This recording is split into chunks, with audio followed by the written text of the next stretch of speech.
नमस्कार, मैं अविनाश सैनी और आप देख रहे हैं सारी दुनिया। दोस्तों, सारी दुनिया में हमारा फोकस 3 तरह के प्रोग्राम्स पे रहता है: स्वस्थ मनोरंजन, जागरूकता और जानकारी और जागरूकता के लिए आमतौर पर हम अलग अलग विषयों के विशेषज्ञों को अपने बीच में बुलाते हैं और जो करंट इश्यूज हैं उन पे बात करते हैं। अभी सरकार ने नई शिक्षा नीति लागू की है, उसका प्रारूप प्रस्तुत किया है, तो उस पर बहुत सारी बहस पूरे देश में चल रही है। लेकिन ज़्यादातर जो बहस है वो राजनीतिक किस्म की है। या तो इस नीति को पूरी तरह से खारिज किया जाता है या इसका पूरी तरह से पक्ष लिया जाता है। असल में देश और समाज के हित में ये है कि इस पर एक एकेडमिक बहस होनी चाहिए, शिक्षा शास्त्री इसके बारे में बताएं कि असल में इसमें अच्छा क्या है, ये कैसे लागू की जा सकती है और लागू इसको किस तरह से करें कि समाज को इसका फ़ायदा हो और हमारा जो आज की शिक्षा की ज़रूरतें हैं वो पूरी हो। इसके लिए हमने एक प्रोग्राम किया था जिसमें प्रोफेसर सुरेंद्र कुमार, जो शिक्षाविद भी हैं और अर्थशास्त्री भी हैं, महर्षि दयानंद विश्वविद्यालय में उन्होंने काम किया है, लंबे समय तक इकोनॉमिक्स डिपार्टमेंट के हेड रहे हैं, डीन ऑफ एकेडमिक्स रहे हैं। तो उनसे बात की थी, उन्होंने प्रारूप के बारे में काफ़ी खुल के बताया था। लेकिन उनकी उस वीडियो के बाद, उस प्रोग्राम के बाद बहुत सारे सवाल हमें मिले और वो सवाल थे एग्जीक्यूशन से जुड़े हुए। तो डॉक्टर सुरेंद्र कुमार से हम दोबारा बात करते हैं उन्हीं सवालों पे और उसके बियॉन्ड भी कि इसको कैसे लागू किया जा सकता है और इसको लागू करते समय समाज की, सरकार की और अलग अलग जो ढांचे हैं उनकी क्या जिम्मेदारी हो, वो क्या करें। डॉक्टर साहब, आपका स्वागत है। सबसे पहले तो आपने बहुत बढ़िया बातचीत की। उसी बातचीत में उसी प्रारूप जो इसका फ्रेमवर्क है, इसके बारे में आप संक्षेप में जो बताना चाहें, हम चाहते हैं कि दर्शकों को बताएं और उसके बाद फिर सवालों का सिलसिला शुरू करते हैं। जी धन्यवाद अविनाश।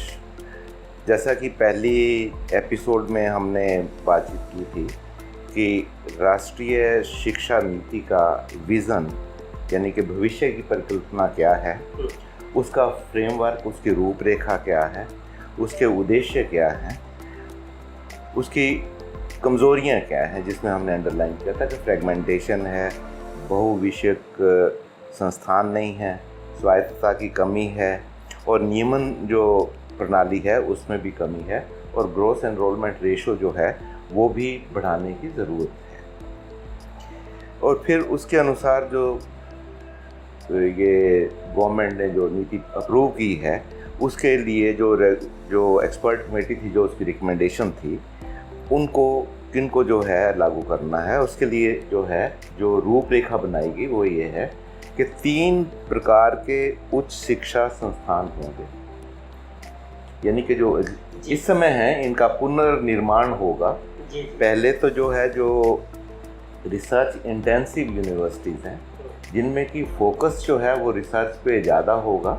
उसके साथ साथ under graduate, post graduate education भी होगी, लेकिन शिक्षा में रिसर्च जो है उनकी प्रायोरिटी सबसे ज़्यादा होगी। दूसरी है जिनके अंदर शिक्षा पे, टीचिंग पे ज़्यादा फोकस रहेगा और वो भी उसी तरह की यूनिवर्सिटीज़ होंगी। तीसरा जो है सब शासी महाविद्यालय या कॉलेजेस होंगे और एफिलिएशन सिस्टम जो है यानी कि महाविद्यालयों का विश्वविद्यालयों के साथ जो संबद्धता है उसको ख़त्म करके ऑटोनमस इंस्टीट्यूशन बनाए जाएंगे। एजुकेशन जो है वो लिबरल होगी, उदार होगी और उसके लिए रेगुलेशन बनाए गए हैं। रिसर्च को बढ़ावा देने के लिए जो है राष्ट्रीय अनुसंधान संस्थान बनाया गया है। अब ये मोटा मोटा जो है फ्रेमवर्क है जिसके अंदर के जो है, और फ्रेमवर्क मेरी नज़र में ठीक है क्योंकि दुनिया सारी के जितनी भी सबसे अच्छी यूनिवर्सिटीज़ हैं उन सभी का फ्रेमवर्क इसी प्रकार का है। अब प्रश्न आता है कि हम इसका मूल्यांकन कैसे करेंगे। मेरी समझ में मूल्यांकन के 5 बिंदु जो हैं उन पे ध्यान देने की ज़रूरत है। पहली तो ये कि दस्तावेज़ में बहुत बड़ी बड़ी बातें की गई और मुझे कई बार तो लगता है जैसे ये पोइट्री की किताब है और या जो है कई बार हल्के फुल्के तरीके से कहूँ तो मुझे लगता है कि ये तो शादी के गीत तो नहीं लिखे हुए। सही सही सही। तो दस्तावेज में बड़े बड़े दावे किए गए हैं और बड़े मोटे मोटे शब्दों में बातें की गई हैं, लेकिन इसकी वास्तविकता अगर गहराई से देखें तो क्या निकलती है, वही उसी पे बात करने की। दूसरी जो है समस्या ये है कि महत्वपूर्ण शायद ये नहीं कि क्या कहा गया है, महत्वपूर्ण ये है कि क्या नहीं कहा गया, क्योंकि जो नहीं कहा गया उसी से उसकी कमजोरियों का शायद पता चलता है। तीसरा जो है बिंदु वो ये है कि शिक्षा किसके लिए हो, ये सार्वजनिक हो या निजी हाथों में हो, पिछड़े लोगों के लिए हो या केवल अमीर 20% लोगों के लिए ही शिक्षा का जो है प्रावधान किया जा रहा है, ये भी एक प्रश्न है जो अपने आप में महत्वपूर्ण है। एक बात और ध्यान में रखने वाली है, देखिए इस समय हमारे देश के अंदर जो नव उदारवादी आर्थिक नीतियाँ जो हैं पिछले हम 25-30 साल से चला रहे हैं और ख़ास करके इनके ऊपर पिछले 6-7 सालों में तो बहुत ज़्यादा एम्फेसिस है। अब नव उदारवादी नीतियाँ जो हैं जिनमें हर चीज़ मार्केट के ऊपर छोड़ी जा रही है कि मार्केट डिसाइड करेगी कि जैसे हम इकोनॉमिक्स में कहते हैं कि पैदा किया कि आज what to produce, how to produce, for whom to produce, ये सभी जो प्रश्न हैं इनका जवाब जो है वो मार्केट देगी। तो ऐसी स्थिति में जो शिक्षा के लिए कहा गया है उसको जो है सार्वजनिक करने की कितनी संभावनाएं हैं, शायद इसका भी ध्यान करना बहुत ज़रूरी है। और इस सबसे बड़ी बात जो इस समय जो संकट में है वो ये है कि बीजेपी पे ट्रस्ट डिफिसिट है। अगर हम पिछले 5 सालों 6 सालों के उनके कार्यकाल को देखें कि जिस तरह से उन्होंने शिक्षा के क्षेत्र में जो नीतियाँ अपनाई हैं उससे बीजेपी पे विश्वसनीयता कम हुई।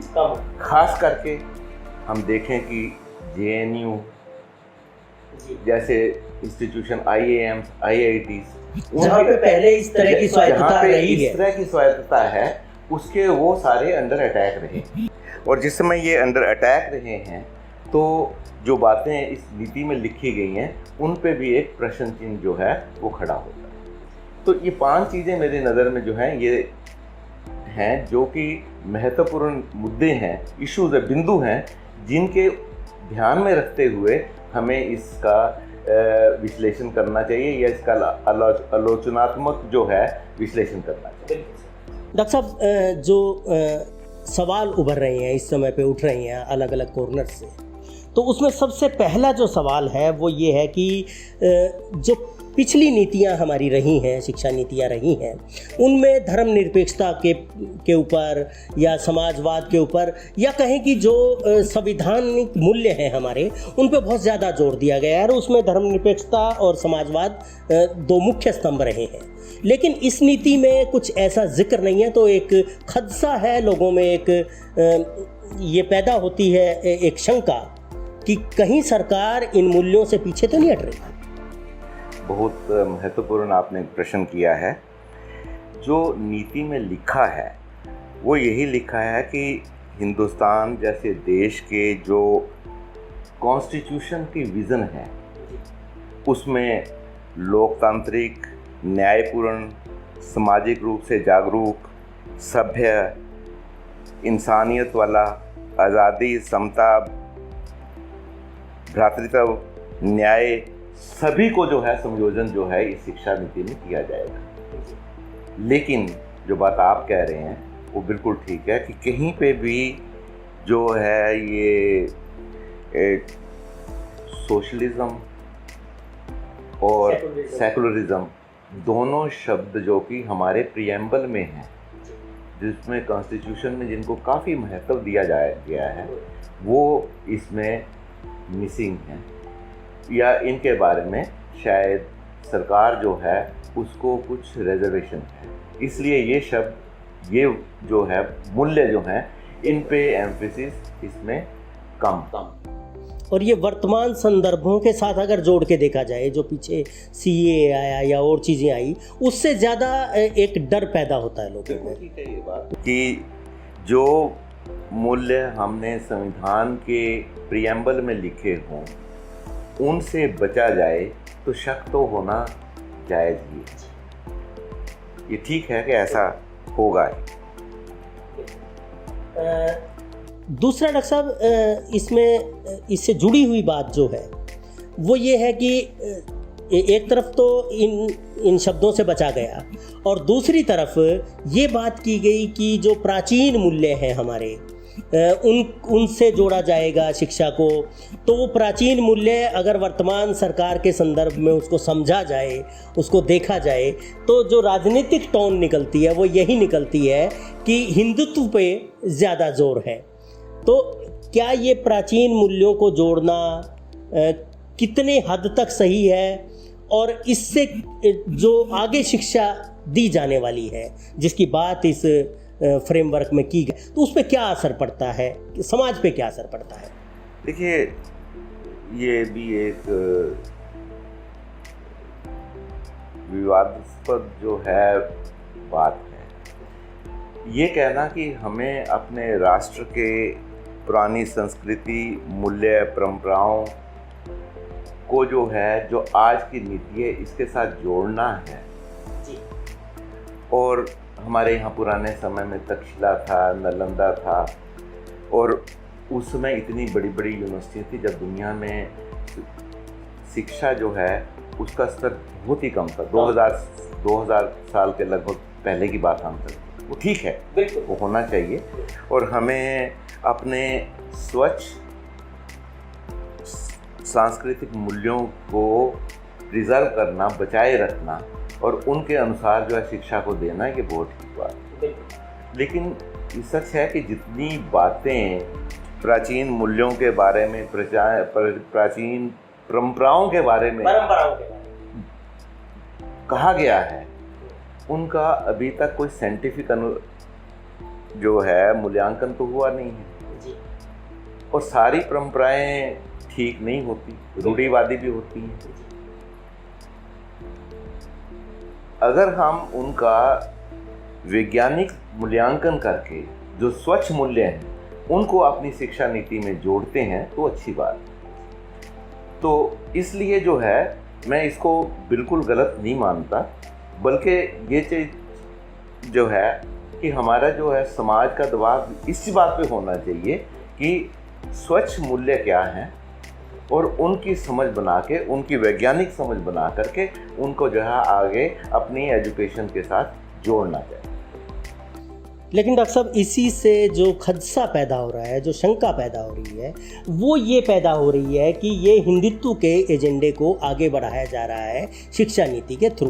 क्योंकि जब हम प्राचीन मूल्यों की बात करते हैं तो इसमें जो हमारी साझी संस्कृति रही है उन मूल्यों की बात कहीं नहीं की जाती।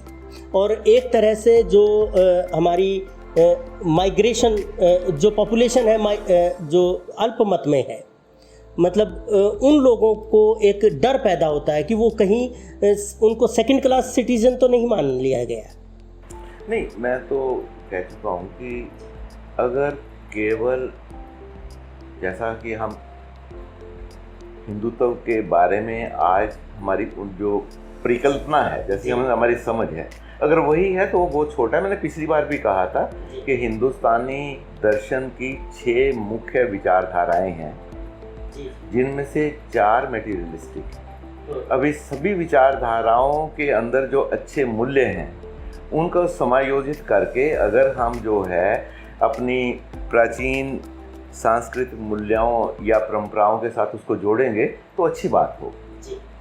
अगर केवल जो है एक किस्म की होगी तो सचमुच उससे जो है समाज के अंदर जुड़ाव नहीं, इसमें बिखराव पैदा होगा। दूसरी बात यह है कि यहाँ पे ये वैल्यू सिर्फ हमारी 2000 साल पुरानी नहीं है। पिछले 1500 साल में यहाँ पे बहुत ज़्यादा जो है कल्चरल इंटरेक्शन हुआ है, इस्लाम के साथ भी हुआ है, क्रिश्चियनिटी के साथ भी हुआ है, उनके एजुकेशन सिस्टम भी यहाँ पे आए हैं सारे। तो सभी मूल्यों को प्रिजर्व करना चाहिए। यानी कि जैसे हम कहते हैं कि अकबर ने किया था, जिसने कि उन दोनों मूल्यों को समावेश करने की कोशिश की थी, उस तरह की जो है करने में ज़्यादा अच्छाई है, क्योंकि मुसलमान भी ये देश में थोड़े नहीं हैं, 20%। और इसलिए जो है किसी तरह की अच्छी परंपराएं जो इस्लाम की हैं, जो अच्छी परंपराएं क्रिश्चियन वेदांत की हैं, हाँ, उन सभी को संयोजन करके जो है, जो हिंदुस्तान में सभी रही हैं, उनका जो है समावेशन करके जो है हमें अपनी पुरानी विरासत को जो है आज की शिक्षा के साथ जोड़ना चाहिए। बिल्कुल सही डॉक्टर साहब। आपने बात की कि ये जो नई शिक्षा नीति है, इसके फ्रेमवर्क में बात की गई है कि ज़्यादा स्वायत्तता दी जाएगी जो शिक्षा के ढांचे हैं उनको, कॉलेजेस को, यूनिवर्सिटीज़ को। लेकिन जो सवाल उठ रहे हैं लोगों के, वो यही उठ रहे हैं कि ये केंद्रीयकरण का प्रयास किया जा रहा है। इसमें कहीं ना कहीं कोई टोन ऐसी है जो ये इस तरफ इशारा करती है कि कहीं शिक्षा, जो आने वाली शिक्षा है, जो ढांचे हैं, वो केंद्रीयकृत तो नहीं हो जाएंगे। अब जहाँ तक इस बात के प्रश्न है जिसमें हम केंद्रीयकरण की बात करते हैं, वैसे तो पॉलिसी में स्पष्ट शब्दों में लिखा हुआ है कि हमें जो है इंस्टीट्यूशन जो है एकदम पूर्ण रूप से वो जो हैं वो शासी होंगे जी। उनका शासन जो है वो खुद करेंगे, वो खुद डिसाइड करेंगे कि उन्होंने क्या पढ़ना पढ़ाना है, कैसे पढ़ाना है और कैसे जो है मूल्यांकन करना है। और इसके साथ साथ जिसमें हम स्वायत्तता की बात करते हैं तो आर्थिक स्वायत्तता उससे भी ज़्यादा महत्वपूर्ण, सबसे ज़रूरी है। आर्थिक स्वायत्तता नहीं है तो फिर दूसरी स्वायत्तता का कोई मतलब नहीं। एक तो ये बात, साथ साथ ये भी देखना चाहिए आज जो है हमारे जो यूनिवर्सिटीज़ हैं या कॉलेजेस हैं, उनमें स्वायत्तता का क्या लेवल है जी। मैंने पिछले 40 साल जो है हरियाणा में ही पढ़ाया है, बाहर भी पढ़ने पढ़ाने का मौका मिला है, बहुत सारी नीतियाँ भी बनाई हैं। मैंने जो है एक टीचर के रूप में, एक एक्टिविस्ट के रूप में, एक एडमिनिस्ट्रेटर के रूप में सभी ढंग से मैंने उच्च संस्थानों में शिक्षा को देखा। अगर मैं उसको देखता हूँ तो ज़रा हम थोड़ा सा बात करें कि हमारे यहाँ पे वाइस चांसलर्स की अपॉइंटमेंट, जो सबसे महत्वपूर्ण एडमिनिस्ट्रेटिव पोस्ट है, वो कैसे होती है।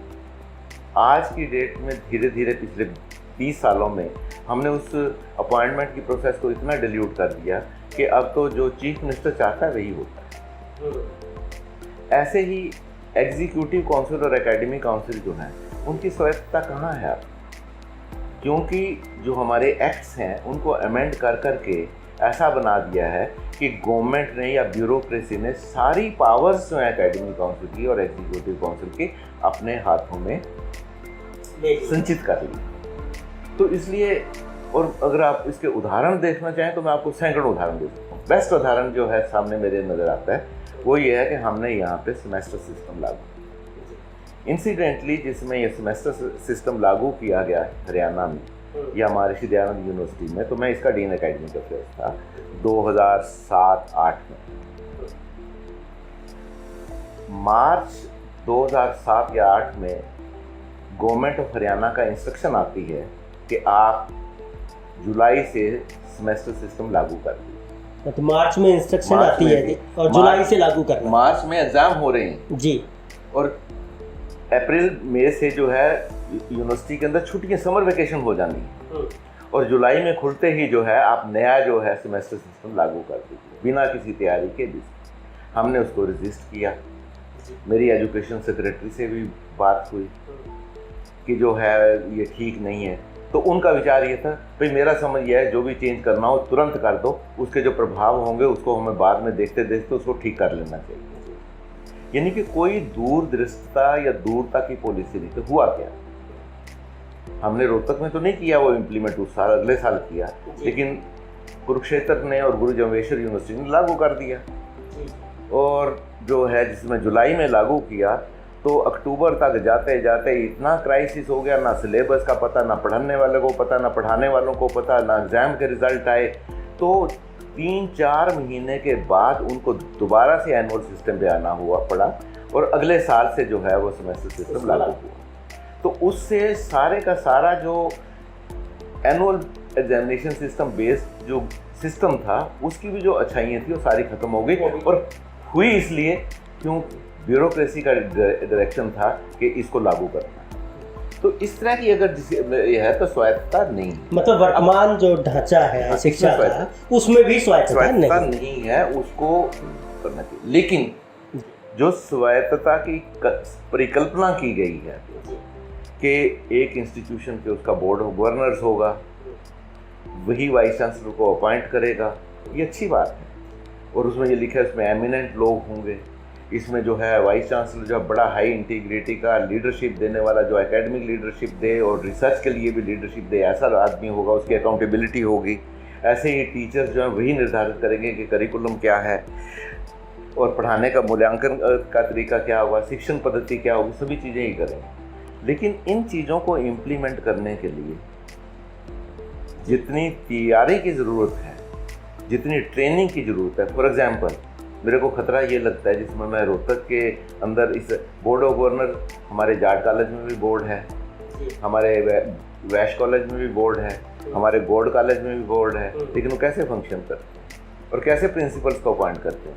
अगर हमारे बोर्ड भी इसी तरह के लोकल हो जाएंगे और वहाँ पे वाइस चांसलर भी दूसरी कंसिडरेशन पे लगेंगे तो उसमें एजुकेशन कैसी होगी, वो तो तबाही ही होगी। तीसरी चीज़ ये है कि हम इस समय जो हमारे टीचर्स हैं उनसे जो अपेक्षाएं कर रहे हैं कि वो जो है सिलेबस भी बना लेंगे, शिक्षण पद्धति जो है नई उसको भी डिवाइस कर लेंगे और मूल्यांकन भी कंटिन्यूस होगा, यानी कि उसमें असेसमेंट होगा, असाइनमेंट्स होंगी, टर्म पेपर होंगे, एंड सेमेस्टर एग्जामिनेशन होगा और इवैल्यूएशन प्रोसेस कंटिन्यूस होगी। उसके लिए ट्रेनिंग है कहाँ? सच्चाई ये है कि आज की डेट में बहुत सारी तो सिफारशी भर्ती है। दूसरी चीज़ ये है कि इनब्रीडिंग इतनी ज़्यादा है, 80% टीचर यहाँ पे यहीं के पड़े हुए हैं जिनका बाकी का कोई एक्सपोजर ही नहीं है। तीसरा जो है नया सिस्टम लागू करना, उसके लिए उनको एम्पावर करने के लिए उनको ट्रेनिंग देने की ज़रूरत है, उनको रीओरिएंट करने की ज़रूरत है। मैं इसको एक तरह से जो लर्न किया है उसको अनलर्न करने की ज़रूरत है और रीलर्न करने की ज़रूरत है, जो कि ये प्रोसेस जो है एक दिन में नहीं होती, एक लंबे।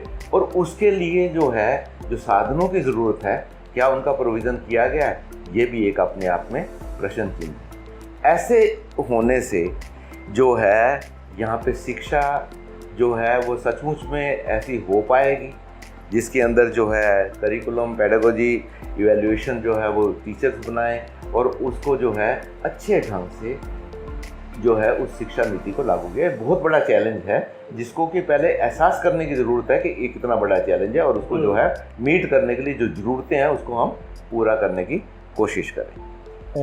दूसरी बात जो मंशाओं की बात भी उठ रही है, आपने अभी शुरू में जिक्र किया कि हमारे यहाँ पे JNU है, IITs हैं, IIMs हैं, जिसमें अभी भी नई शिक्षा नीति में जो रिकमेंडेशंस हैं उसका 80% उसमें चल रहा है, उसके आधार पे चल रहा है।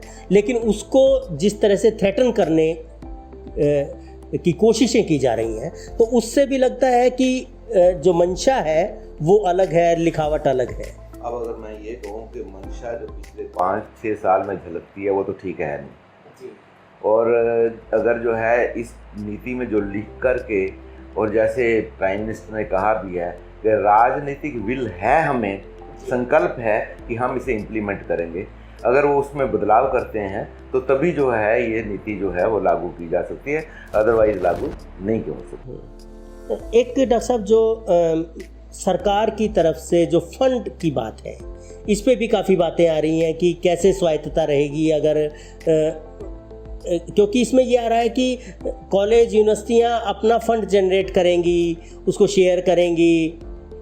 तो ये जो सार्वजनिक शिक्षा का जो ढांचा है, जो परिकल्पना है कि शिक्षा और स्वास्थ्य जैसे मुद्दे सरकार की जिम्मेदारी होने चाहिए, सरकार को ओन करना चाहिए, बहुत सारे देशों में ऐसा चल भी रहा है। तो क्या ये पॉसिबल है इस नई शिक्षा नीति के चलते? बहुत ही महत्वपूर्ण प्रश्न है आपने दोबारा किया कि कहने को तो हम ये कहते हैं कि शिक्षा सार्वजनिक होनी चाहिए, क्योंकि ये पहले हम इसे पब्लिक गुड है या सार्वजनिक सेवा है, ये प्रोवाइड करना सरकार की जिम्मेदारी होनी चाहिए। पहले हमने 1968 में यही कहा था पहले मीटिंग में, और साथ ये भी कहा था कि ये जो है कॉमन स्कूल एजुकेशन सिस्टम भी लागू करें, जो कि नहीं किया गया। अब इस नीति में भी लिखा तो यही है कि जो पब्लिक एजुकेशन है या पब्लिक इंस्टीट्यूशंस हैं उनको बहुत ज़्यादा स्ट्रेंथन किया जाएगा, और उनके जो फाइनेंशियल ऑटोनॉमी का भी पूरा ध्यान, यानी फाइनेंशियल सरकार प्रोवाइड करेगी, उसको खर्च कैसे करना है वो इंस्टीट्यूशन करेंगे, जो कि अपने आप में ऑटोनोमस होंगे, उसमें सरकार का कोई दखलंदाजी नहीं होगी। लेकिन दूसरी तरफ से हम देखें कि सार्वजनिक फंडों की क्या हालत। हमने 1968 में कहा था कि 6% ऑफ जीडीपी जो है वो हम खर्च करें, आज तक नहीं किया, और आज भी 4.4% जो है हमने किया है, पर 1.5% जो है वो भी कम है पिछले इतने सालों से, 50 सालों के दौरान। आज भी हमने यही कहा है कि 6% ही बढ़ाएंगे। एक बात तो ये। दूसरा, जो एक्सपर्ट कमेटी थी जिसने ड्राफ्ट बनाया था, कस्तूरी रंगन की चेयरमैनशिप में थी, उसने 2 बातें की कि कम से कम 6% जीडीपी का, और जो सरकार का बजट है, जो उसका व्यय है, खर्च है, एक्सपेंडिचर है, उसका 10% है आज जो है वो सरकार जो है एजुकेशन पे खर्च करती है, और 10% को 10 सालों में हर साल 1% बढ़ा के 20%। सरकार ने जो नीति स्वीकार की है उसमें इस बात को भी कि 10 से 20% जो है पब्लिक एक्सपेंडिचर हम करेंगे, उस बात को भी उन्होंने गायब कर दिया। यानी कि फाइनेंशियल कमिटमेंट जो है वो गायब है। इसके साथ साथ ये भी है कि हम प्राइवेट एजुकेशन को प्रमोट करेंगे, वो वैसे ही होगी जैसे सार्वजनिक होगी, भले ही उसमें उन्होंने ये तो कहा है कि कमर्शलाइजेशन नहीं करेंगे, लेकिन जो इंडिविजुअल फिलंथ्रोपिक्स हैं, कारपोरेट सेक्टर है, इनको हम इनकरेज करेंगे। अगर सरकार जो है पैसे जो है वो जितनी ज़रूरत है उसको प्रोवाइड नहीं करती, 6% की ज़रूरत है या 7% की ज़रूरत है, 10% ऑफ द बजट चाहिए या 20% का ज़रूरत चाहिए, जैसी ज़रूरत है उसके साथ नहीं करती, तो सीधा मतलब उसका यही बनता है कि आप सारी शिक्षा को प्राइवेट हाथों में दे करके शायद चुप्पी साध रहे हैं।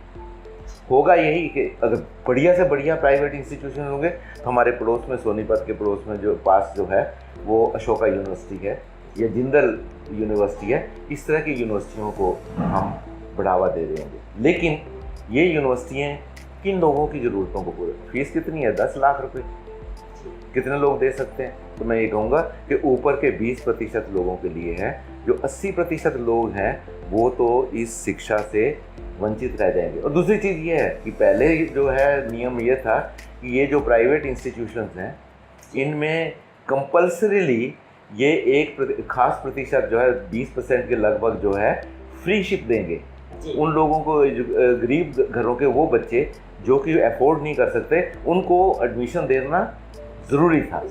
उस कानून को भी डाइल्यूट किया जा रहा है, उसका अब जिक्र ही नहीं।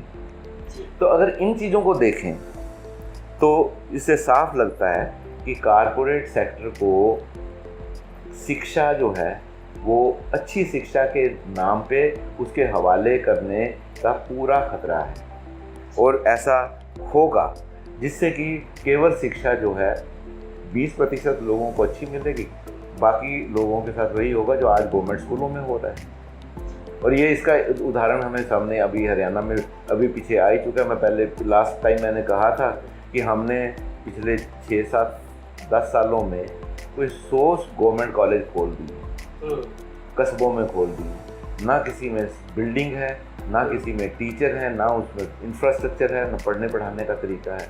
अगर इसी तरह के ही हम जो है government universities institution, public institution खोलेंगे, तो चाहे पब्लिक हो चाहे प्राइवेट हो, तो एजुकेशन जो चाह रहे हैं, जिसके बारे में जिसकी हम परिकल्पना कर रहे हैं, वो शिक्षा इस तरह की व्यवस्था में नहीं। डॉक्टर साहब, इसके साथ ही जो आपने अभी जिक्र किया कि ऐसी यूनिवर्सिटीज़ जो प्राइवेट यूनिवर्सिटीज़ हैं, बेशक वो बहुत अच्छी हैं, लेकिन वो ऊपर के 20% लोगों के लिए हैं।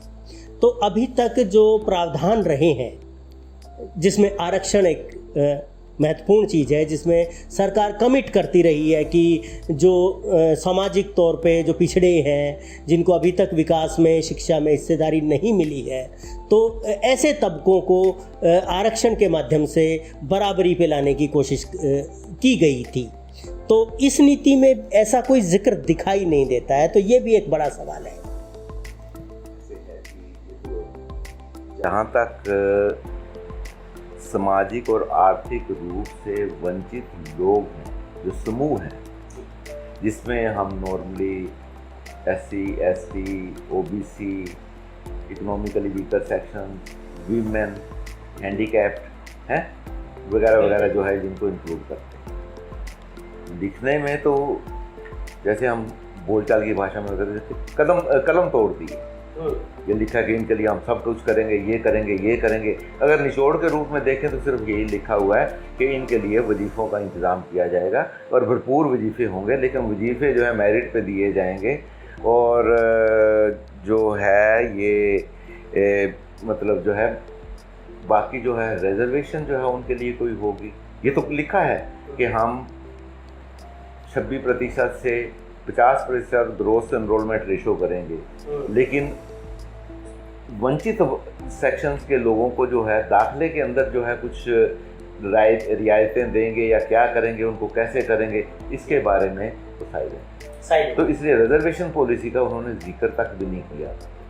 अब इसके कई कारण हो सकते हैं, लेकिन महत्वपूर्ण ये है कि अपनी प्रतिबद्धता पिछड़े लोगों के लिए ये करना चाहिए था कि हम पूरा इंश्योर करेंगे कि ये जो है केवल पैसे की कमी के कारण से या सामाजिक रूप से पिछड़े हुए होने के कारण से ये जो है दाखिल होने से वंचित ना रहे। इसके लिए करना चाहिए। जी डॉक्टर साहब, चर्चा को समेटते हुए एक चीज़ जो महत्वपूर्ण है, जिसका जिक्र आपने किया कि कस्तूरी रंजन कमेटी बनी और उसके बाद लगभग 1 साल या इससे ज़्यादा का समय रहा जब ये प्रारूप सरकार ने इसको ओपन किया है, पब्लिक डोमेन में इसको डाला है, इसको फाइनल किया है। पहले जो रिकमेंडेशंस थी वो क्या थी और अंत तक आते आते ये क्या बन गया, ये यात्रा भी अगर आप थोड़ा सा समझाएं इसको खोल के तो अच्छा रहेगा। काफ़ी इंटरेस्टिंग क्वेश्चन आपने किया, क्योंकि मैंने जो है कस्तूरी रंगन कमेटी का ड्राफ्ट भी पढ़ा है। जो HRD मिनिस्ट्री ने कैबिनेट के अप्रूवल के लिए जो ड्राफ्ट बनाया था वो भी पढ़ा है, और जो अब जो है कैबिनेट ने अप्रूव किया है वो भी पढ़ा है। अगर उस तरह से देखें तो कस्तूरी रंगन ने जो कुछ एक महत्वपूर्ण जो रिकमेंडेशन की थी, जैसे कि उन्होंने ये कहा था कि शिक्षा के ऊपर बजट में 10% से बढ़ा करके 20% कर देना चाहिए, और फाइनल पॉलिसी में इसको ख़त्म कर दिया गया।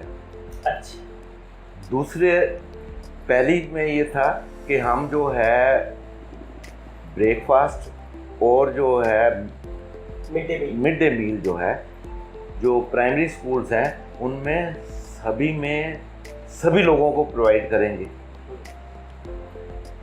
HRD मिनिस्ट्री के ड्राफ्ट में ये था कि मिड डे मील तो देंगे, लेकिन ब्रेकफास्ट अगर हो सकेगा तो देंगे। उसकी बहुत ज़्यादा क्रिटिसिज्म हुई, और उस क्रिटिसिज्म को ध्यान में रखते हुए जो फाइनल ड्राफ्ट अप्रूव किया उसमें भी ये लिख दिया कि हम करेंगे। अब इससे ये तो रिफ्लेक्ट होता है कि प्रतिबद्धता में कमजोरी आई है। दूसरी चीज़ ये है कि हमने जिसमें ये पब्लिक के डिस्कशन के लिए जो है इन्होंने डाली, पब्लिक ओपन में सवाल सुझावों के लिए कम से कम 2 लाख जो है सुझाव आए। तो इन्होंने क्या किया कि जितने भी पॉइंट्स के ऊपर आलोचना थी या डिफरेंस ऑफ ओपिनियन था, उन सारों को जो है इसमें डाल दिया। For example Kasturi Rangan committee ने जो है केवल एक जगह पे कॉन्स्टिट्यूशनल वैल्यूज़ का जिक्र किया और कॉन्स्टिट्यूशनल वैल्यूज़ का जो है जिक्र नहीं किया, लोगों ने जो है उसके कई जो है अर्थ निकाले। और अब जो है उसमें 15 जगह लिखा हुआ होगा कि कॉन्स्टिट्यूशनल वैल्यू जो है उसको जो है हम करेंगे, क्रिटिकल थिंकिंग जो है उसको हम प्रोग्रेस करें, साइंटिफिक टेम्पर को डेवलप करने की कोशिश करें, ताकि ये जो क्रिटिसिज्म के पॉइंट्स हैं वो आपकी जो वेकेबलरी जो है, जो उसका टेक्स्ट है, उसमें तो बातें कहने में तो क्या दी, मैं जिसको पोइट्री कह रहा हूँ, लेकिन जो उनके प्रति कमिटमेंट है वो अगर सीरियसली बिटवीन द लाइंस पढ़ो ड्राफ्ट को, तो उनमें लगता जो है कमी आ रही है। और इसलिए मैं अब ये कहने से कोई मुझे हिचकिचाहट नहीं है कि जिस फॉर्म में आज जो है नेशनल एजुकेशन पॉलिसी 2020 है, ये एक पॉलिटिकल डॉक्यूमेंट बन गया है, जो कि ये जो पार्टी इन पावर है उसकी पॉलिटिक्स को प्रमोट करेगा। भले ही जो विज़न स्टेटमेंट है, जो स्ट्रक्चर आउटलाइन किया गया है, वो सचमुच में ज़रूरत है। अब ये कहाँ तक हो पाएगा, कैसे होगा, किस तरह से होगा, अभी तो ये है कि इसके ऊपर इसको इम्प्लीमेंट करने में फेज़ तरीके से होगा, 5-7 साल वैसे ही लगेंगे, कानून कायदे बनाने में, पार्लियामेंट में जाएगा, असेंबलीज में अप्रूव होगा वगैरह वगैरह।